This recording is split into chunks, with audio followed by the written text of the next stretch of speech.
मुंबई एवं समस्त काला परिवार, राजतरु चैरिटी फाउंडेशन मुंबई, बेटी जमाई अरिधि अंकुर जी एवं आर्यवीर पाटनी मुंबई, सभी जी, श्री रिखब जी एवं पुष्पा जी पाटनी कोलकाता, भ्राता परिवार, श्री राजेश अर्चना सौरभ अन्नू अजमेर, श्री धर्मचंद वीना अंकेश दीप्ति बयावर मुंबई, श्री कमल आभा आयुष अक्षिता मुंबई, बहन एवं बहनोई सुधा पदमजी पाटनी जयपुर, बैजंती नरेश जी दगड़ा किशनगढ़, कल्पना देव कुमार जी कासवाल इंदौर, शशि सुनील जी दोषी अजमेर।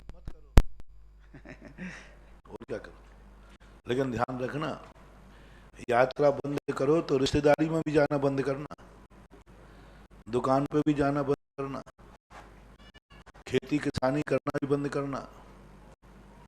यात्रा वो बंद कर देवे जो पाप कार्यों में व्यक्ति पता नहीं किस दिमाग का है, संसार के कार्यों में दुनिया भर की हिंसा करता रहता है, लेकिन परमार्थ के कार्यों में थोड़ी बहुत भी यदि हिंसा की बात आए तो उसके मन में विकल्प आने लग जाते। अरे भाई, पहले आपकी हिंसा संसार के आदि जो यात्रा आदि में हिंसा करने का भाव नहीं है।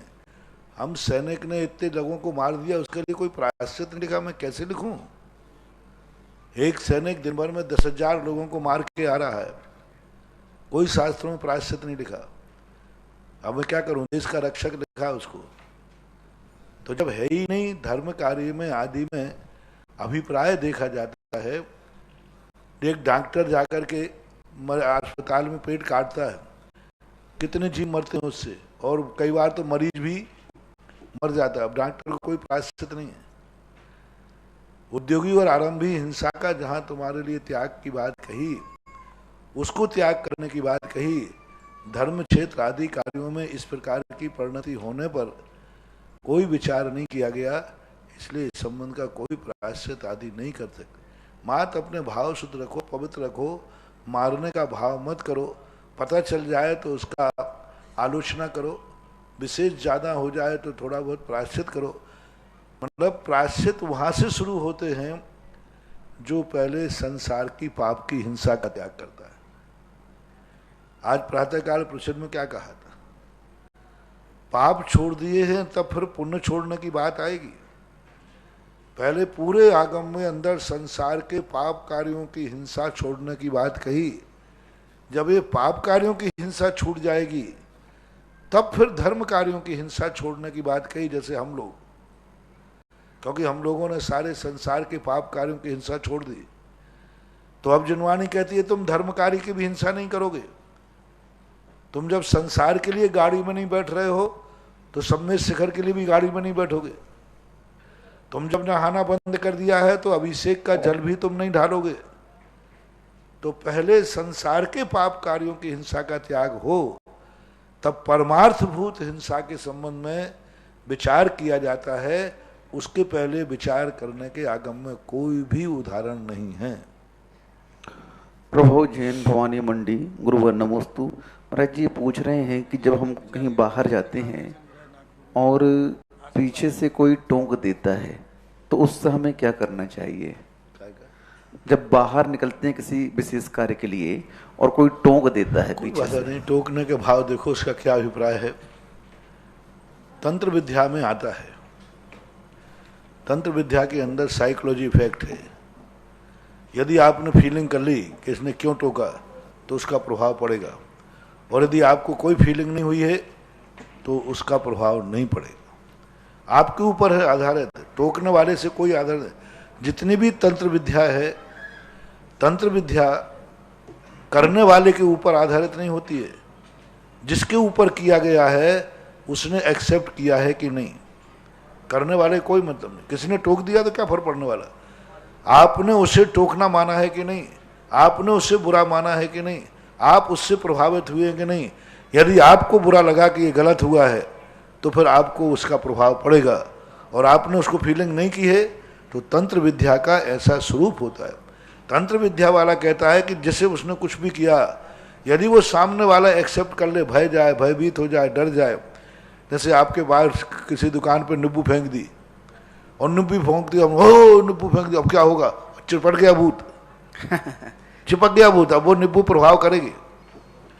और यदि तुमने जैसे निब्बू फेंका और जैसे झाड़ू में कचड़ा आ जाए तो फेंक देते हो ना, ऐसे ही तुमने झाड़ू लगाकर कचड़ा फेंक दिया, कुछ भी नहीं तुम्हारा बाल वहां पकड़ पाएगा, निब्बू का ही नहीं महानिब्बू फेंक दे तो कुछ नहीं होगा। तंत्र विद्या को एक्सेप्ट नहीं करना, बस एक्सेप्ट करते ही वो साइकोलॉजी इफेक्ट होता है। डॉक्टर अमित जैन दमोह हैं, गुरुवर नमोस्तु। महाराज जी, हम लोग जैसे यात्रा पर आते हैं और अपने समाज की ओर से, परिवार की ओर से, रिश्तेदारों की ओर से नमोस्तु कहते हैं, तो ये नमोस्तु करना कितना सार्थक होता है उनकी तरफ से? यदि उसने किया है तो कर सकते हो, और आप उससे संबंधित हैं तो बिना कहे भी कर सकते हो, एक व्यवहारिकता कहलाती है। मान लो उसने नहीं भी कहा तो भी कर सकते हो। मैंने एक बार कहा था ना कि सामने वाले ने नहीं कहा कि मेरी शांति धारा करना, वो बेहोश पड़ा हुआ है, तो उसके सुख के लिए भी आप शांति धारा कर सकते हैं।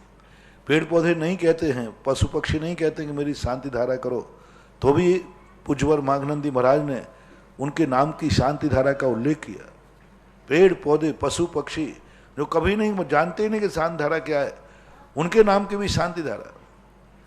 इसलिए धार्मिक कार्यों में आप अपने किसी व्यक्ति का, हितैषी का कोई नमोस्तु, उसकी तरफ से नमस्कार, कायुस्वर, पूजा, अर्घ्य, श्रीफल, मान लीजिए आप यात्रा पे गए, उसने नहीं भी कहा और तुम अपने हितैषी की तरफ से श्रीफल चढ़ा सकते हो। उससे फायदा क्या होगा, क्योंकि आपका कनेक्शन उससे होने से, क्योंकि वो सुखी रहेगा तो आप सुखी रहोगे, तो आपको सुखी करने के लिए कर्म उसको भी सुखी करेगा। इसलिए निमित्त नैमित्तिक संबंध कहलाता। सुरभि रोहित जैन नागपुर, गुरुवर नमोस्तु। महाराज जी, कई लोग मंदिर में चांदी के द्रव्य से पूजन करते हैं, तो उस पूजन की द्रव्य को क्या पुनः उपयोग में ले सकते हैं? कदापि नहीं, चाहे चांदी की हो चाहे सोने की हो, एक बार स्वाहा करके चढ़ा दिया गया वह द्रव्य कदापि किसी भी रूप में जिनेंद्र भक्त को उपयोग के रूप में नहीं है। अब वो बाजार में जाकर के वो पुनः गल करके चांदी के रूप में आ जाए, पर्याय बदल गए, उससे अपना कोई लेना देना नहीं। आप नहीं, चांदी, कई लोग कह रहे हैं चांदी की तो चढ़ाते हैं और वही धो के रख लेते, फिर कल फिर वही चांदी की, परसों फिर वही चांदी की। इससे अच्छा तो कि चावल चढ़ा देते तो कम से कम त्याग तो होगा, चांदी में तो और बहुत बड़ा फायदा हो गया। हाँ, इससे अच्छे तो चावल चढ़ा देते, कम से कम त्याग तो होते। सोने की चढ़ाओ, चांदी की चढ़ाओ, कुछ भी चढ़ाओ, त्याग यानी त्याग, वो ग्रहण करने में नहीं आना चाहिए। निर्मल जैन मिर्ची, अशोक नगर, गुरुवर नमोस्तु। महाराज जी, आगम में पूजन के अंग में अभिषेक वगैरह का वर्णन तो आता है, लेकिन शांति धारा का कहीं भी वर्णन नहीं आता है, तो ये शांति धारा की परंपरा कब से चालू हुई? शांति धारा का जो रूप है वो अभिषेक का बड़ा रूप है, और शांति धारा जो है अपने आप में शांति धारा ही शांति धारा है। कोई कहे नमोकार मंत्र कब से चला है, चल रहा है। शांति धारा को पहली शांति धारा पूज्यवर माघनंदी महाराज ने लिखी है, तो लिखने की अपेक्षा कहो तो माघनंदी महाराज से शुरू हुई, उसके पहले कोई आचार्य ने लिखी नहीं, और उसके बाद फिर लिखी जाने लगी, तो ये इसका इतिहास। आदेश जैन सागर, गुरुवर नमोस्तु। महाराज जी, आपने जो शिविर में प्रायश्चित दिया है 108 मालाओं का, तो वह माला हमें कब तक फेरनी है?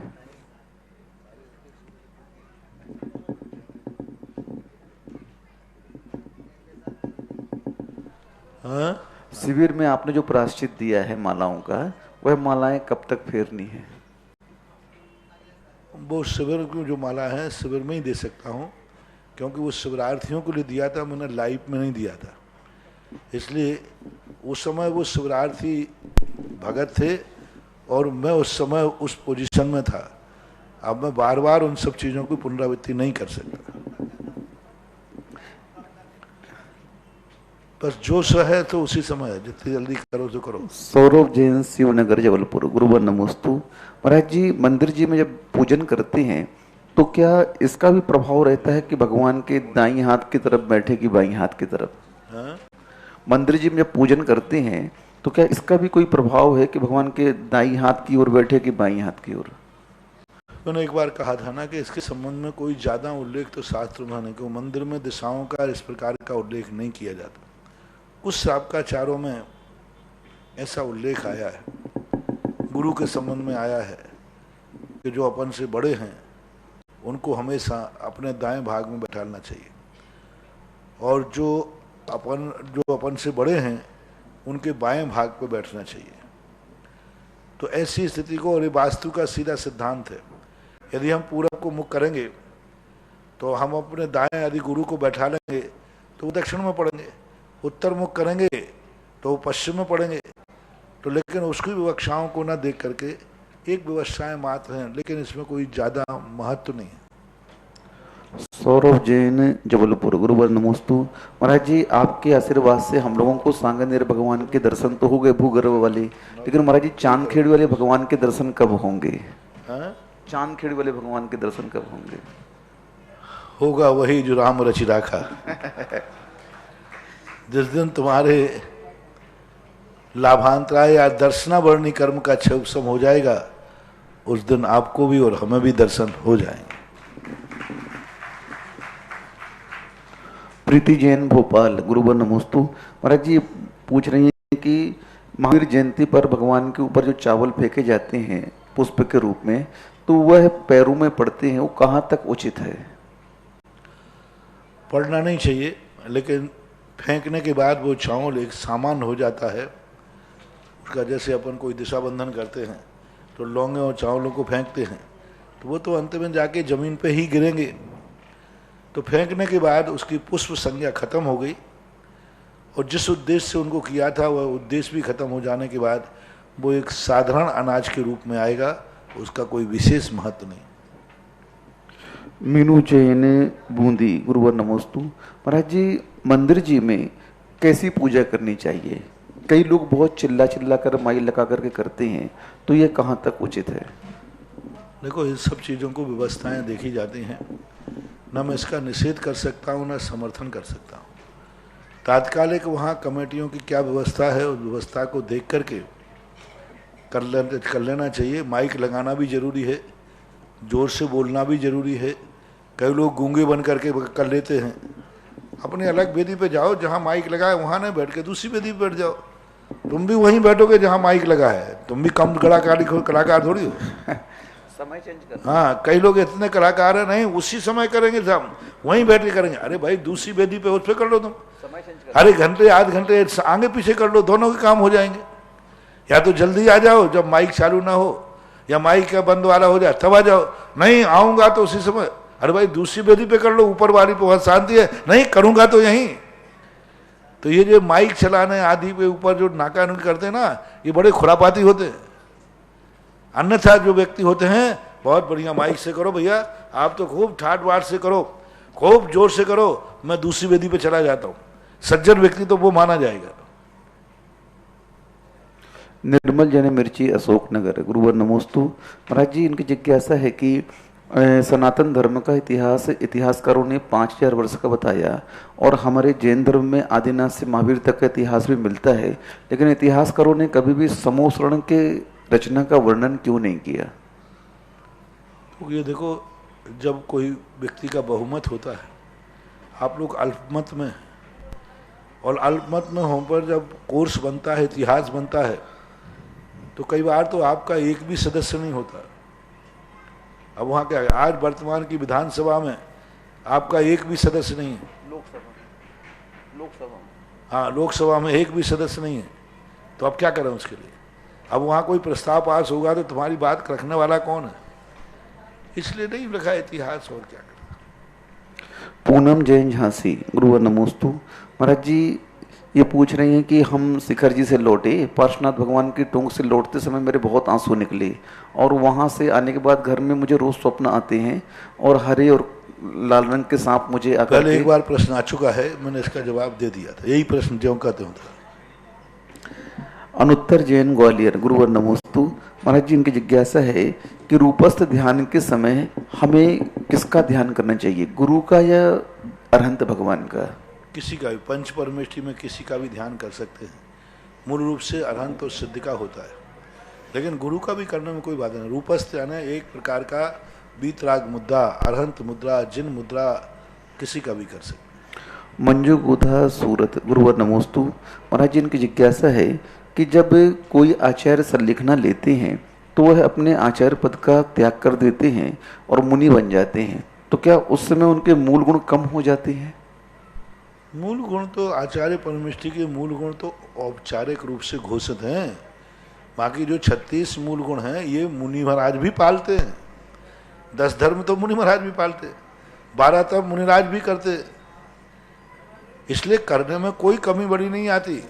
वो तो उपाधि का त्याग है। आचार्य उपाध्याय के जो मूल गुण हैं ये कोई महत्व नहीं रखते, ये कोई मायना नहीं रखते।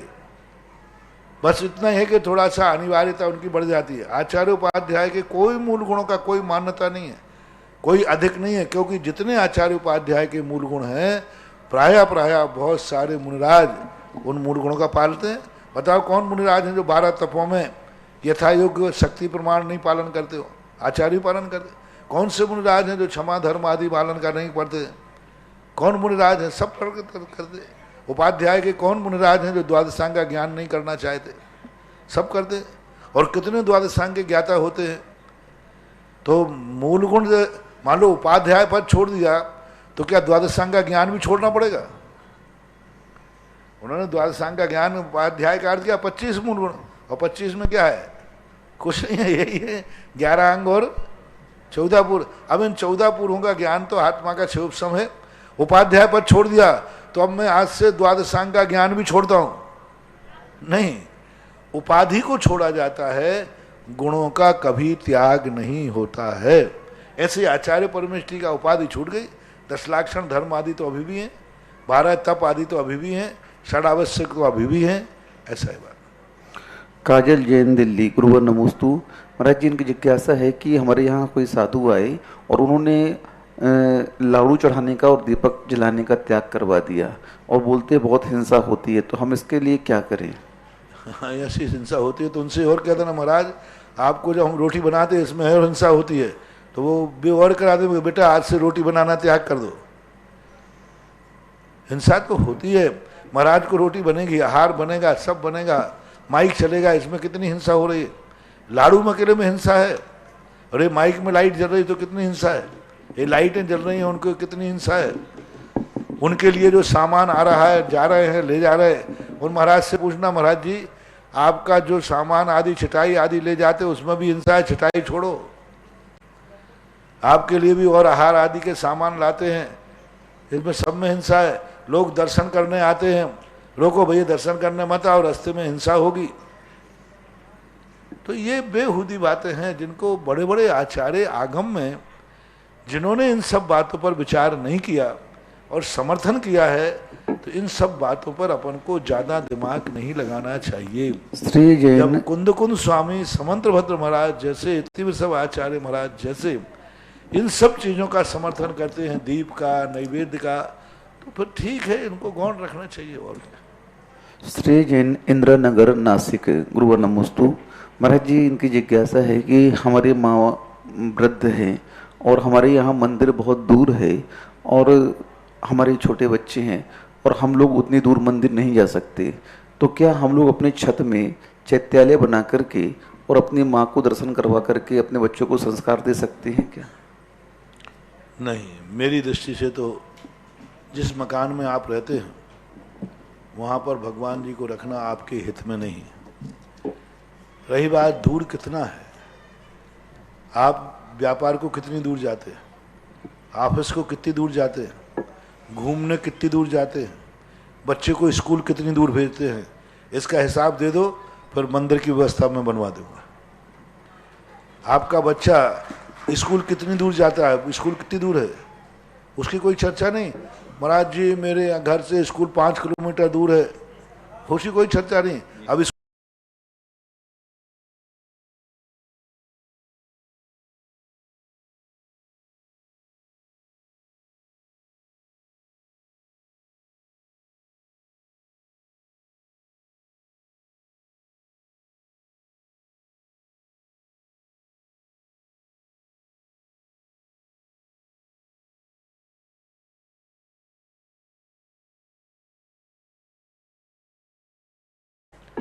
और संसार के कार्यों में हिंसा करते समय तुम्हें दूरी नहीं आती? अरे भाई, धर्म की दूरी को दूरी मत मानो। मैं तो कहता हूं भारतवर्ष में कहीं कोने में है तो कहना कम से कम भारतवर्ष में तो है, काय का दूर है, काय का दूर है, भारतवर्ष में तो है। चले जाएंगे, विदेश में होता तो क्या करेंगे। जहां तक अपन की जाने की सीमा है उसको दूरियां मत मानो। 99% लोग मंदिर को दूर मानते, महिलाएं मंदिर को दूर मानती हैं, लेकिन जब शॉपिंग करने जाती हैं तो मॉल 10 किलोमीटर दूर है तो जाएंगे साहब। और हफ्ते में एक दिन यदि मिडवे पे भोजन करने जाना है, वो मिडवे कितनी दूर है? 30-40 किलोमीटर, 2 किलोमीटर, 10 किलोमीटर, 20 किलोमीटर चले जाएंगे साहब एक भोजन करने के लिए। अकेले भोजन करने के लिए लोग 5-5 किलोमीटर होटलों में जाते, मात्र भोजन करना, कुछ नहीं करना। चाय पीने के लिए 2-2, 3-3 किलोमीटर चले जाते हैं, चाय, ओनली चाय पीना है। मंदिर, मंदिर महाराज बहुत दूर है, कितनी दूर है? बोले 1-1.5 किलोमीटर तो है। वो एक बार सुनाया था ना संस्मरण सूरत का, एक व्यक्ति कहता महाराज जी मेरा मंदिर बहुत दूर है। बोले कितना? बोले 3 किलोमीटर। मैंने कहा हाँ फिर तो दूर है, फिर तो हफ्ते में एक दिन ही कराओ तो ठीक है, बहुत अच्छा है। और कहा महाराज जी बहुत अच्छी बात है। अब मेरा दिमाग तुरंत, कोई मुझे ठग लेता है ना तो तुरंत दिमाग चल जाता है। तुरंत मैंने कहा भैया, मैंने कि तेरी दुकान कितनी दूर है? तो सूरत में एक कीम है 18 किलोमीटर दूर है। तो 18 किलोमीटर दूर फैक्ट्री है। मैंने कि हफ्ते में एक दिन जाता होगा? बोले नहीं, हफ्ते में दिन भर में 2 बार जाता हूँ। एक सुबह जाता हूँ 12 बजे लौट के आता हूँ, फिर 4 बजे जाता हूँ, शाम को लौट के आता हूँ। कितने किलोमीटर हो गए भैया? 18, 18, 18, 18, 72 किलोमीटर जाता है पट्टा, और 3 किलोमीटर मंदिर दूर है। मैंने कहा भाई दोपहर में क्यों आता है? तो बोले सोने के लिए। गुजरात में परंपरा है ना, वो दोपहर में बंद हो जा रहे। अब बोलो सोने के लिए, भोजन करने के लिए। बोले महाराज भोजन भी हो जाता है, घर में आराम भी हो जाता है। अब भोजन करने के लिए व्यक्ति फैक्ट्री से 18 किलोमीटर आएगा, 18 जाएगा, यानी 36 किलोमीटर चलना उसको भारी नहीं है। अरे इतनी दूर है, टिफिन वहीं ले जा और वहीं फैक्ट्री में सो जा दरी बिछा कर, क्या बात हो गई?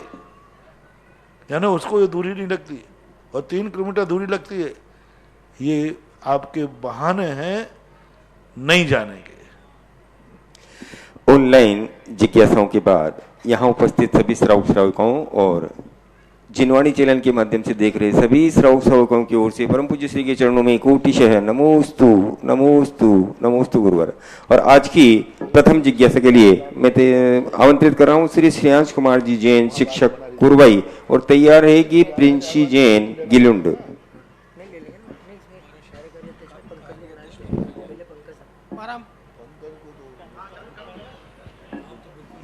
परम पूज्य मुनि श्री 108 सुधा सागर जी महाराज के चरणों में नमोस्तु नमोस्तु नमोस्तु।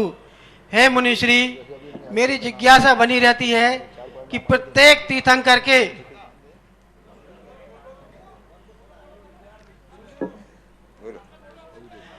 हे मुनि श्री, मेरी जिज्ञासा बनी रहती है कि प्रत्येक तीर्थंकर के यक्ष यक्षिणी होते हैं, उनकी एक आयु भी निश्चित होती है। तो क्या उनकी आयु के पूर्ण होने के बाद दूसरे यक्ष यक्षिणी उनका स्थान ग्रहण कर लेते हैं? कृपया शंका का समाधान करने की कृपा करें। देवों में जो नाम पद सब निश्चित होते हैं। जो देव वहाँ से मरता है दूसरा देव आएगा तो उसी नाम से होगा। जैसे सौधर्मिंद मर जाएगा तो दूसरा आएगा तो उस गद्दी पर उस पुण्य को लेकर सौधर्मिंद होगा। यक्ष यक्षिणी मर जाते हैं, दूसरा आएगा तो उसी नाम से उसी पद पर कोई दूसरा यक्ष बैठेगा। वहाँ नाम परिवर्तित नहीं होते, क्योंकि वहाँ सब सीटें फिक्स हैं। ना तो एक सीट बढ़ती है ना एक सीट घटती है। मात्र 6 महीने का अंतराल पड़ता है, उसके बाद वहाँ नियम से कोई ना कोई देव उस पद को लेकर जन्म लेगा ही लेगा। नमस्ते। प्रिंसी जैन गिलुंड के बाद तैयार रहेंगे पवन कुमार जी पहाड़िया, सवाई माधोपुर। नमस्ते गुरुदेव।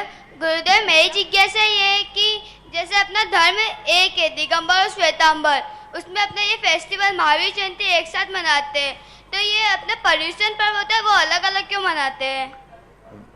नाम एक है, स्वरूप तो सबके अलग अलग हैं, दोनों एक हैं। महावीर स्वामी उनके महावीर, लेकिन उनके कपड़े वाले अपने बिना कपड़े के। उनके गुरु भी अलग हैं, सब अलग हैं, कुछ दोनों में एकता है ही नहीं। नाम अकेली मैचिंग है, स्वरूप में कोई मैचिंग नहीं है, आचरण में कोई मैचिंग नहीं है।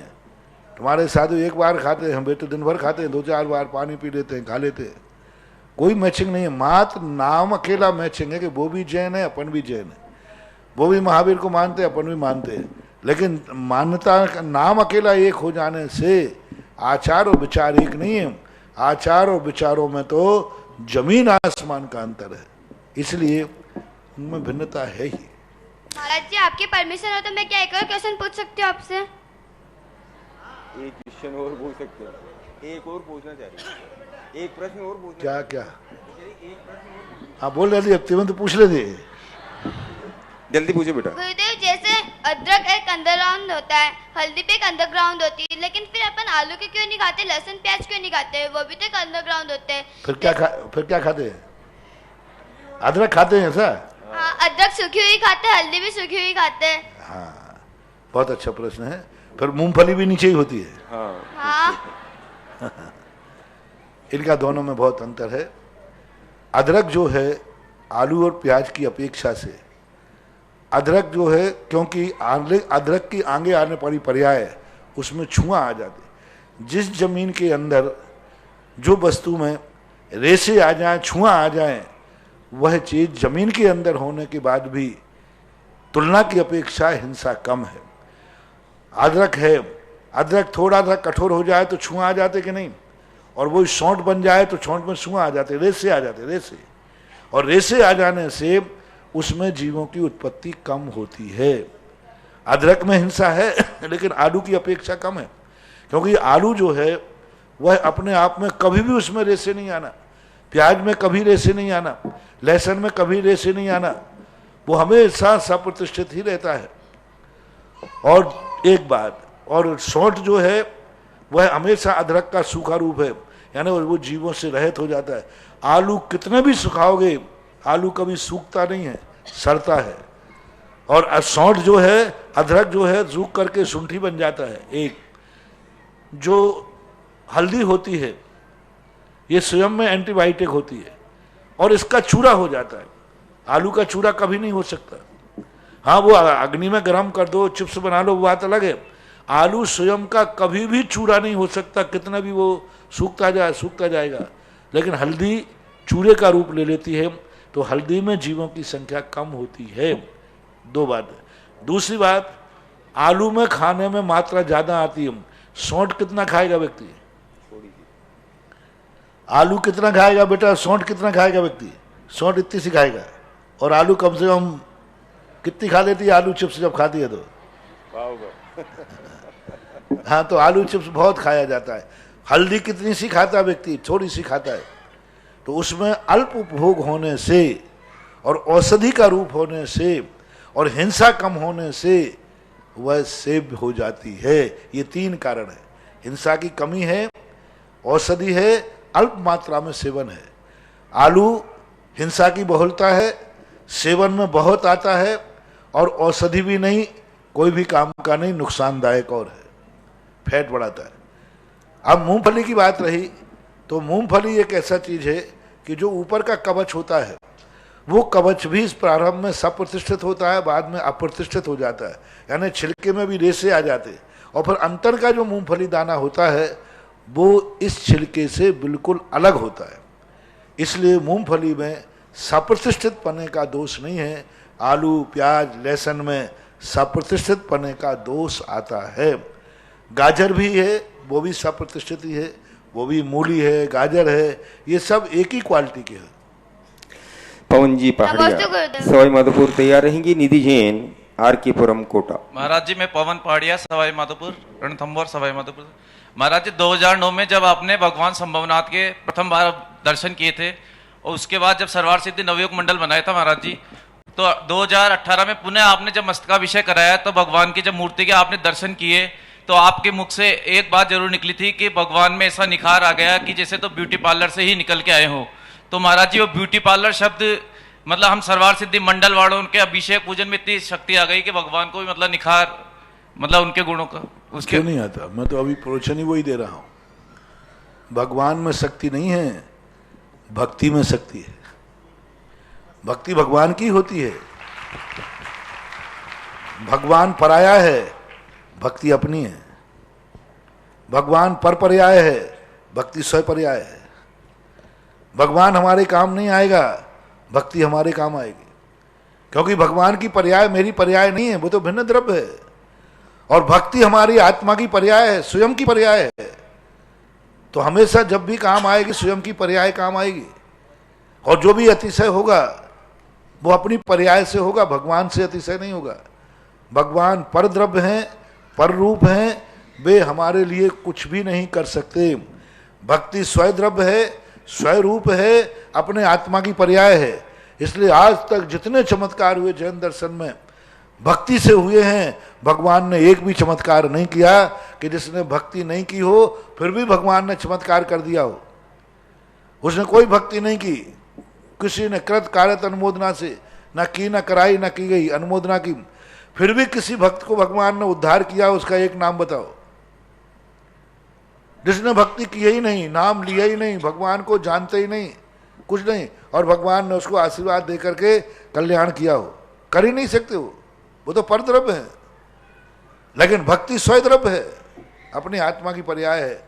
इसलिए अपनी भक्ति से ऐसा परिणमन हो सकता है, क्योंकि वो और जो मूर्ति भगवान, जो साक्षात भगवान है, उनमें कोई चमत्कार नहीं आने वाला। मूर्ति तो अपनी है, अपन ने बैठा लिए, अपनी द्रव्य है, अपनी श्रद्धा है, अपनी भक्ति है, अपन ने बैठा लिए भक्ति भाव से। तो जो चीज अपनी है उसे अपनी क्रिया करने पर उसका प्रभाव पड़ेगा।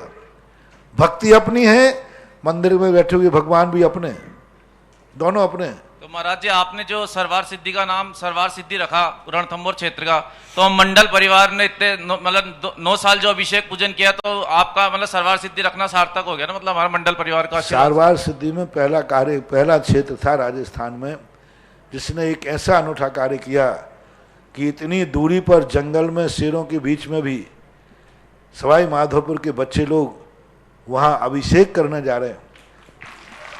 बोल संभवनाथ भगवान की जय। मेरा यही तो रूप है कि भगवानों का जिसमें अतिशय चाहिए है, बस भगवानों का अभिषेक पुजारियों से, वेतन भोगियों से बंद करा दो और तुम अपने हाथ से करने लग जाओ। मंदिर का हर कार्य मंदिरों में अतिशय बढ़ जाएंगे। मैंने सरवार सिद्धि में कुछ नहीं किया, मात्र इतना ही कहा कि इतना 13-14 किलोमीटर दूर है, प्रतिदिन जाकर के अभिषेक पूजन करो। और बच्चे लोग आज तक कर रहे हैं, वर्षों 6 साल हो गए, कितने 10 साल हो गए, 10 साल हो गए, और 10 साल से आबाद रूप से चल रहे हैं। मेरे सवाई माधोपुर के बच्चों से यहीं से कहना है कि अभी जो बच्चे हमारे सामने थे वे तो चल रहे हैं, 10 साल में तो ना जाने कितने बालक बच्चे बन गए होंगे। उनको उस पार से जोड़ करके और उनको अभिषेक कराओ, परंपरा आगे बनाओ। जो 10 साल का बच्चा था वो आज 20 साल का हो गया होगा। तो नए बच्चों से मेरा कहना है कि हफ्ते में एक दिन तुम्हारे बहुत बड़े भाग्य हैं कि भारत में पहला मंदिर सेंचुरी के अंदर है जैनियों का, जहां शेर चीते देसी विदेशी आते हो। और कहीं है तो मेरे ज्ञान में नहीं है, कम से कम राजस्थान में तो पक्का है। किसी भी सेंचुरी के अंदर जहां शेर चीता रहते हो उनके बीच में ऐसा मंदिर हो और वो भी अतिशयकारी हो। तो सवाई माधोपुर के हर परिवार से मेरा कहना है कि हफ्ते में एक दिन सवाई माधोपुर के हर परिवार में सरवार सिद्धि क्षेत्र का गंधोदक आना चाहिए। ये सबसे बड़ी निधि संपत्ति है। हर परिवार में महिला पुरुषों को नियम करना चाहिए कि हफ्ते में एक बार तो गंधोदक घर में आएगा और एक घर का सदस्य जाकर के गंधोदक लेकर के परिवार के सभी लोगों को देगा।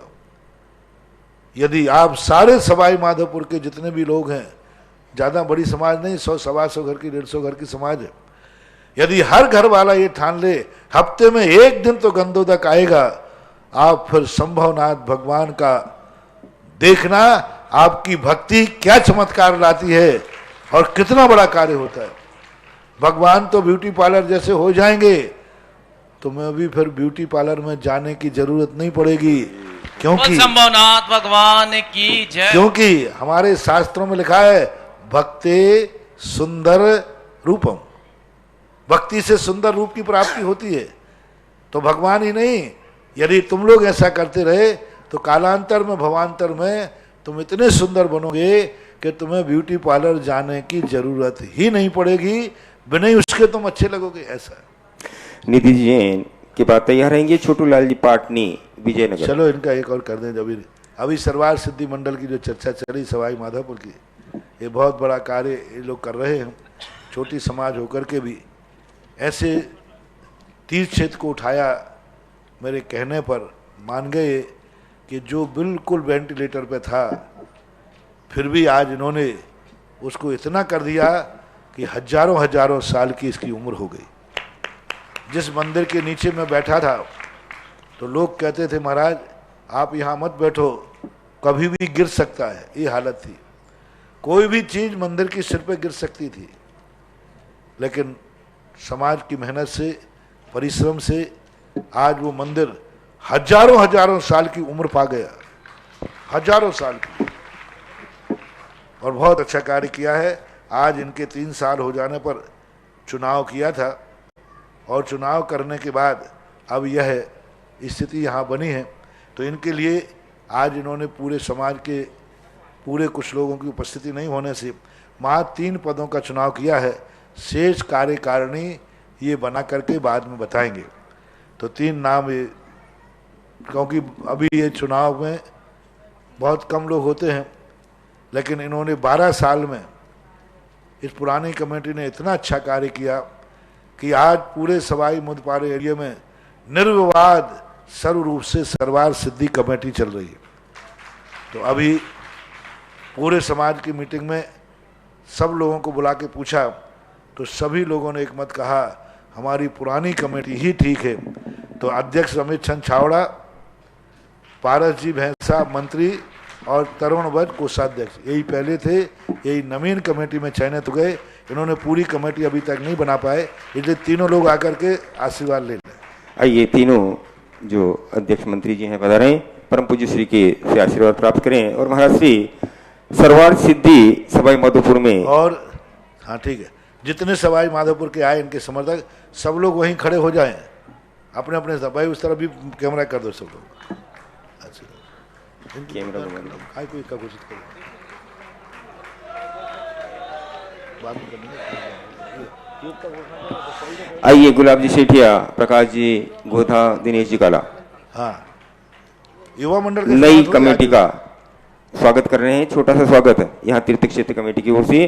और महाराज श्री सरवार सिद्धि सवाई माधोपुर में निर्यापक समण सुधा सागर संयम भवन, जो कि करीब 4 मंजिला बनकर तैयार हो चुका है आपके आशीर्वाद से, और इसमें करीब 1 खोखा की राशि आप पूरे समाज ने खर्च की है। और इसमें 5,55,000 रुपए की राशि श्रीमान पदमचंद जी, कुंती कुमार जी, अशोक कुमार जी, संजय कुमार जी, अजय कुमार जी, राजेश कुमार जी, अरुण जी, अंकित जी, मोहित जी, दक्ष बाकलीवाल परिवार सवाई माधोपुर ने पुण्यार्जन किया है।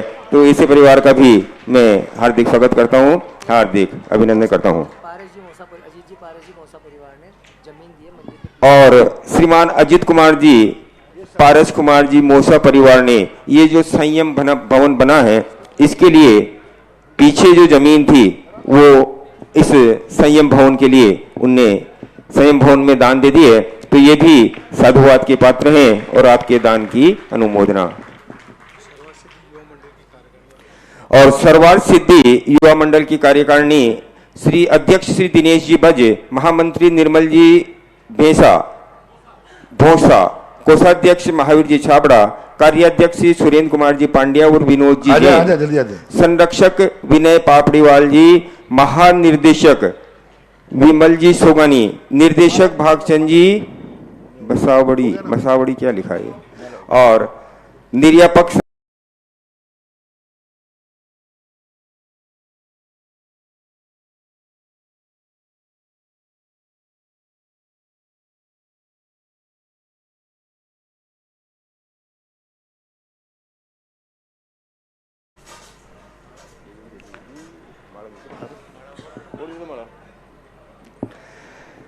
तो इस तरह ये सरवार सिद्धि सवाई माधोपुर के समाज ने आज एक बहुत बड़ा कार्य, जो कि निर्यापक समण सुधा सागर संयम भवन, जो कि करीब 4 मंजिला बनाकर तैयार कर दिया है। इसके लिए पूरी समाज सवाई माधोपुर की साधुवाद की पात्र हैं और भविष्य में भी आप इसी तरह की भावनाएं बनाए रहेंगे। चलो आगे बोलो। चलिए आइए अब निधि जी जैन आर.के. पुरम कोटा और उसके बाद तैयार रहेंगे छोटू लाल जी पाटनी विजयनगर।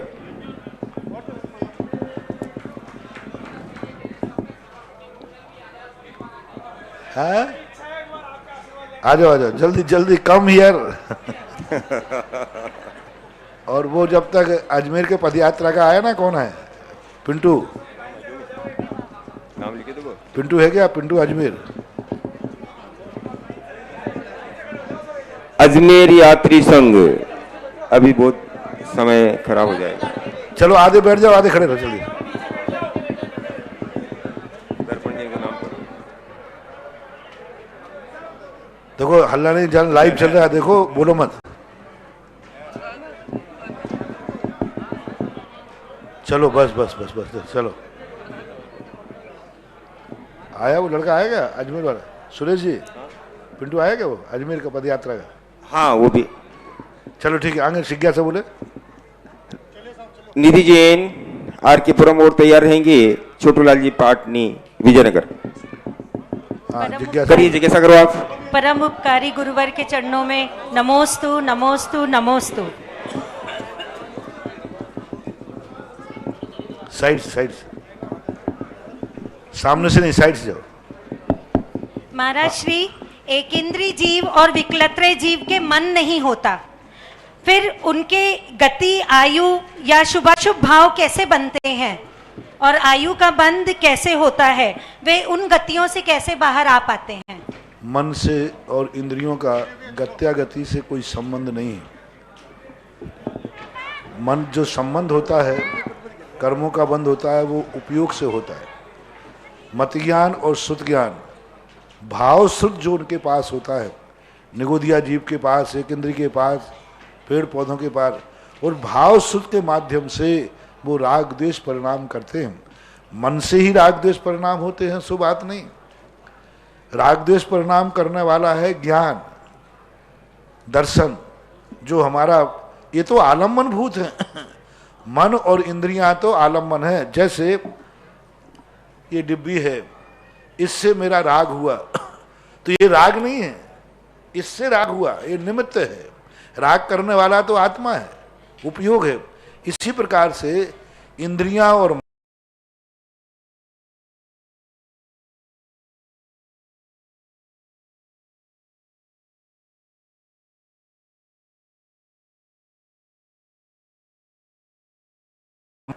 जो भाव श्रुत होता है वह जाकर के कर्मबंध में कारण होता है। इसलिए भाव इंद्रियां भी कौन है? लब्धि उपयोगो भावेंद्रियम। लब्धि और जो दोनों उपयोग हैं ये भाव इंद्रिय कहलाते हैं। और भाव इंद्रियां मति शुद्ध ज्ञानात्मक होते हैं, जो सदा शाश्वत रूप से सभी जीवों में पाए जाते हैं। नमोस्तु महाराज। छोटू लाल जी पाटनी विजयनगर के बाद तैयार रहेंगी सुश्री अंकिता जैन सागर। नमोस्तु भगवान, नमोस्तु भगवान, नमोस्तु गुरुवर। मेरी जिज्ञासा है कि दिगंबर जैन धर्म में शनि अमावस्या का क्या कोई विशेष महत्व है? अगर है तो हमें किस रूप में इसको करना कुछ चाहिए? नहीं है, बिल्कुल गलत है। जितने जितने शनि अमावस्या मानते हुए ज्यादा परेशान होते हैं। अक्सर कर देखना, जितने लोग हैं, जितने आते हैं आजकल, बहुत गलत। दिगंबर जैन धर्म में इसका कहीं भी दूर दूर तक उल्लेख नहीं है। ना कोई घटना है, ना कोई कथा है, ना कुछ भी नहीं है। और अक्सर कर तुम देखना, ये शनि अमावस्या को मानने वाले जीवों के परिवारों में विपदाएं ज़्यादा आती हैं, क्योंकि पुण्य का क्षय होता है। भगवान को मानने की मना नहीं कर रहा हूँ, को मुनि सुब्रनाथ को मानो, 24 भगवान को मानो, लेकिन अमावस्या विशेष में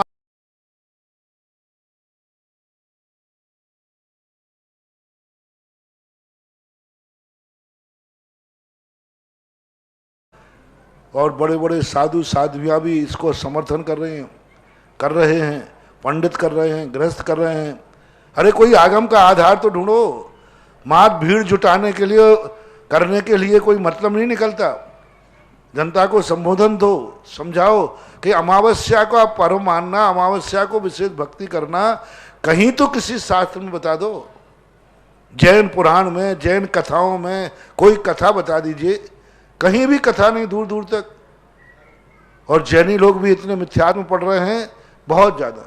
आप ये ध्यान रखना, जो अमावस्या विशेष को महत्व देते हैं, शनि अमावस्या हो चाहे अमावस्या हो, उनके जीवन में बहुत ज़्यादा संकट आते हैं, परेशानी आती हैं, और उनके घर में एक संकट जाता है दूसरा आता है, क्योंकि ये निराधार है, पुण्य का क्षय करने वाले।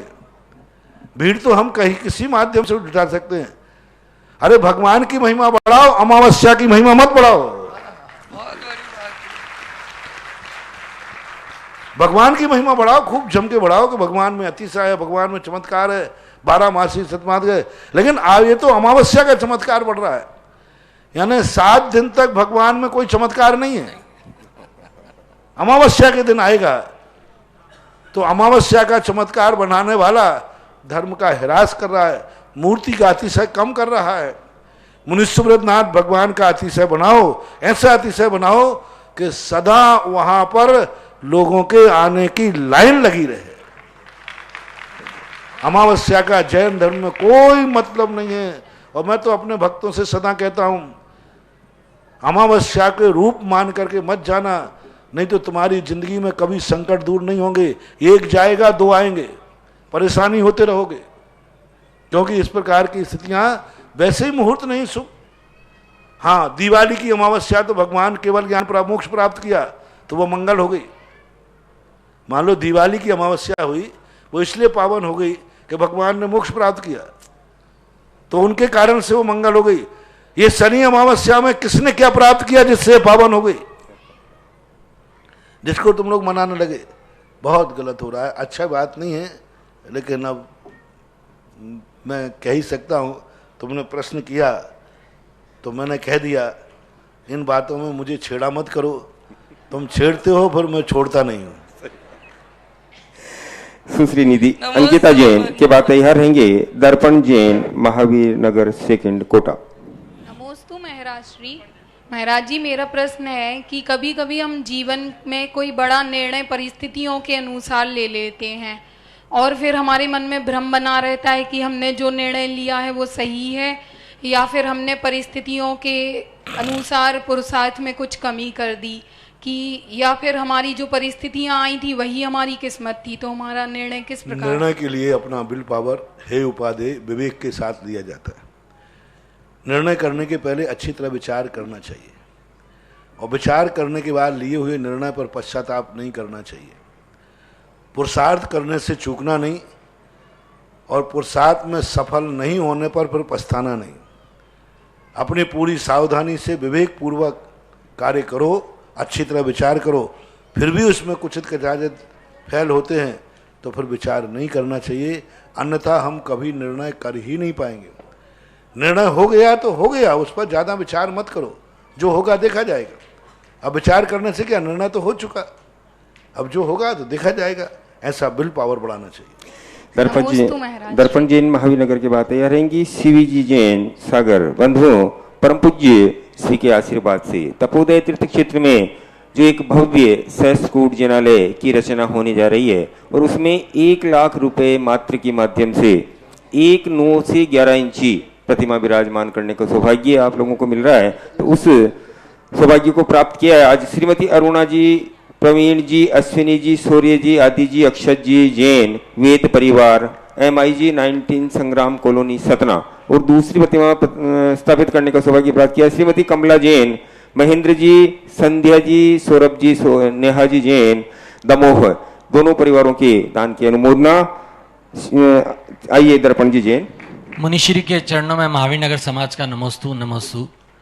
मुनिश्री, 8 साल पहले हम ये सोचते थे कि सुधा सागर जी सिर्फ पैसे वालों के होते हैं, बाकी गरीबों के नहीं होते। लेकिन मैंने इसको जस्ट उल्टा करके देखा तो ये लगा मुझे कि जो सुधा सागर जी का भक्त होता है वह पैसे वाला होता है, वो गरीब नहीं होता है, वो समाज कभी गरीब नहीं होती है। मुनिश्री, जैन संप्रदाय यहूदी समाज के बाद सबसे उच्च कोटि का समाज या संप्रदाय माना गया है धन धान्य से और पढ़ाई से। लेकिन आज भी पूरे भारत में अगर 1000 लोगों को पूछो तो उसमें से 900 लोग ये जवाब देंगे कि 2600 साल पुराना जैन धर्म है। महावीर भगवान से ये धर्म चालू हुआ और फिर बुद्ध आए और बुद्ध धर्म का अंगीकार लोगों ने चालू कर दिया क्योंकि ये कठिन था। मेरा ये कहना है कि क्यों ना हम एक ऐसी सीरीज चालू करें जैसे महाभारत और रामायण, क्योंकि जब महाभारत और रामायण टीवी पे आई तो लोगों ने उसको बहुत सूक्ष्मता से देखा और उसके बारे में पूरा ज्ञान लिया। तो और संप्रदाय के लोगों को और जैन धर्म के वस्तुतः लोगों को, क्योंकि युवा वर्ग बहुत दूर है अभी जैन धर्म से, क्योंकि हर जगह सुधा सागर जी नहीं पहुंच सकते और हर जगह वो अभिषेक की विधि नहीं पहुंच सकती है। तो मैं ये चाहूं या मेरा ये मानना है कि हमको कुछ कॉमिक्स या टीवी सीरियल्स के माध्यम से जैन धर्म का प्रचार प्रसार करना चाहिए, जिससे लोगों के और लोगों को और धर्म के लोगों को भी ये मालूम पड़े कि जैन धर्म हिंदू धर्म की एक शाखा नहीं है। जैन धर्म अपने आप में हिंदू धर्म से पुराना जैन धर्म है। नमस्ते। पहली बात है कि इतिहास की बात अभी पहले प्रश्न आया था, हम इतने अल्पमत हो गए कि हम कोर्स बनता है वहाँ एक भी जैनी उस मीटिंग में नहीं है। इतिहास लिखा जाता है, इतिहास के समय कोई जैनी मौजूद नहीं है। एक दूसरी बात है, हमारे जैनियों की उदासीनता इतनी है कि हम अपने आप को जैन और कहने में भी हिचकते हैं। हम घर के सामने जय जिनेंद्र लिखने में भी शर्म करते हैं।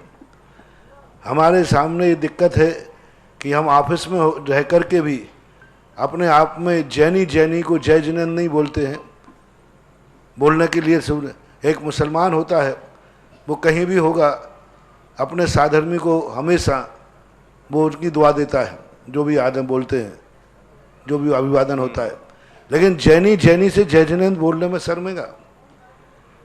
यदि सारे जैनी अपने जैनत्व को छुपाने से दूर हो जाएं और जैनत्व को उजागर करें तो हम अल्पसंख्यक होकर के भी सारे विश्व में फैल सकते हैं, सारे विश्व में। दूसरी बात, रामायण और महाभारत की बात जब कही, मैंने एक बार फिल्मी हीरो से कुछ बात की थी जो निर्देशक होते हैं बहुत पहले की।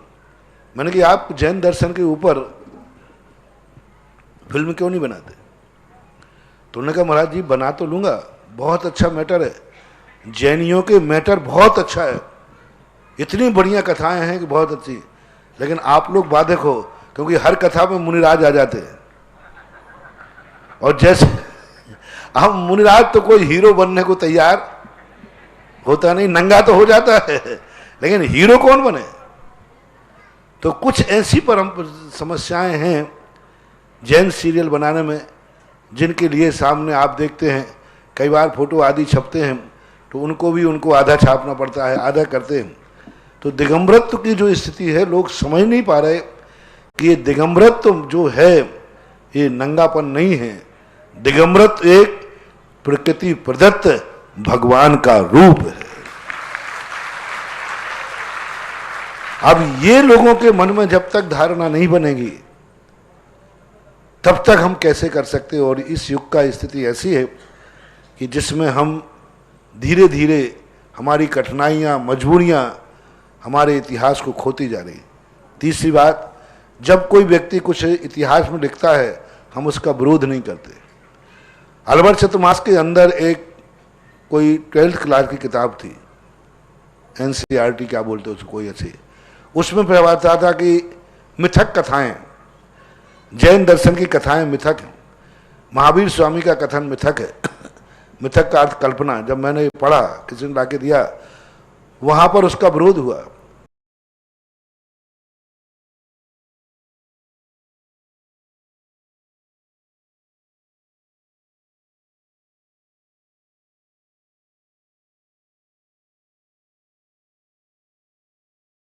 मतलब नहीं है, धर्म का इतिहास डूबे तो डूबे, बने तो बने, कौन माथापोड़ी लेवे, कौन बुराई लेवे, किसके पास समय है? जितनी देर हम इसमें माथापोती करेंगे, जितनी देर में हम इसका केस लड़ेंगे, इसमें 2 क्लाइंटों का केस लड़ेंगे, पैसा आएगा। तो जैनी चिंतित नहीं है।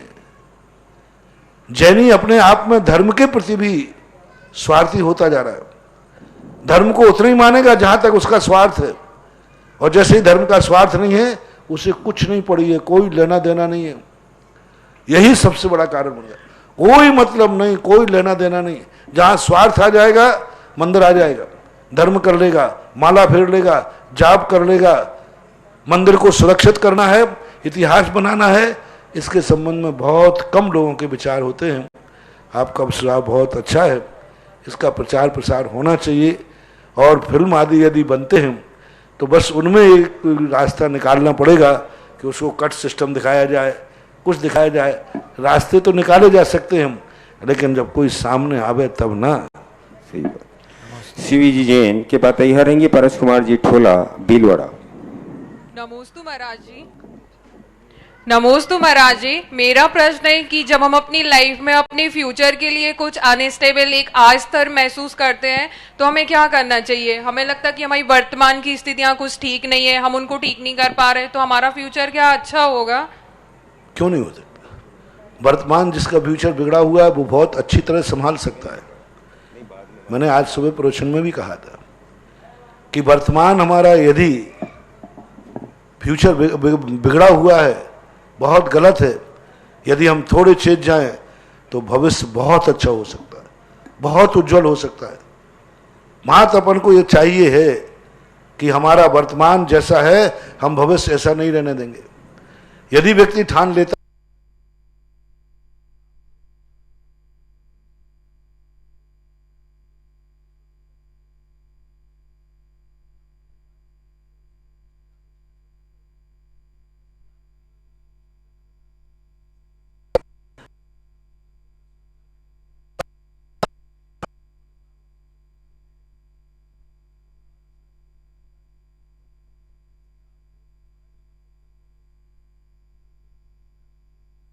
नहीं होगा।